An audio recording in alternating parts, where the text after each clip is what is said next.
All right, guys, welcome to week 2 of the business of tourism. I'm just doing this video, this announcement in video style because I wanted to make sure that I really touched on a couple things very well. Just to begin with, this week we're going to talk about defining tourism, a little bit about the history of tourism, what it is, where we're going. I created a slideshow that I did a video with, so that should be enough to get you going with that. We are going to be doing some reading in the book this week. We're not reading the entire chapter 2, but we're reading from page 75 to the end of the chapter, which is page 82. So that's not that bad, but there's some good information there. This book has a lot more information than what this course requires, so I'm kind of picking and choosing. So this week, though, I want to make sure that I point out to you all about the project. I briefly mentioned it in the announcement last week, but the project, the very second or third module in the modules is nothing but that, right? The project. This is a pretty involved project. I mean, you could really do a poor job and knock it out in a day, but in order to do it well, it's going to take a little bit of work. Okay, so basically, it's nothing but talking about the external influences on tourism. All right, you're going to have 3 drafts or 2 drafts, 2 rough drafts, and a final draft. The first draft, when does that due?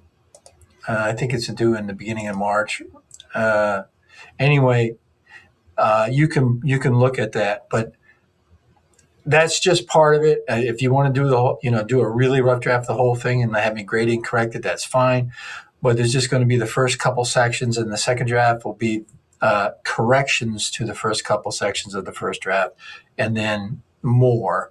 And then the final draft will be all of it, and then the corrections made from what I graded on the first 2 drafts. All right. So I really need you to look at that, because these semesters, especially spring semester, for whatever reason, gets really short really quick. We go from the beginning of the semester to like, oh my goodness, I got a week and a half left. All right. So please stay on top of that. Okay. So this week we have a case study.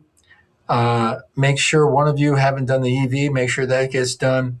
We'll have a discussion, and the quiz is just 4 essay questions. A lot of opinion there, a lot of interpretation, if you will. Tell me how you see the things that I'm asking about.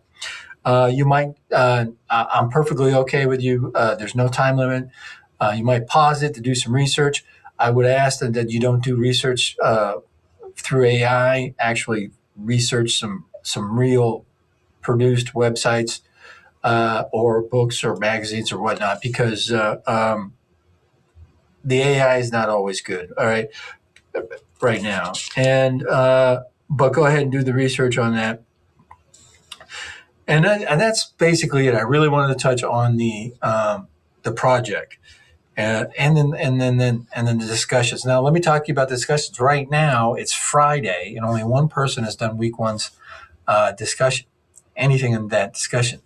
These discussions, as you know, Wednesday is the day I want the first one done. This semester, I'm grading much more strictly, I guess the word, harshly for that. You're going to lose 10 points if your first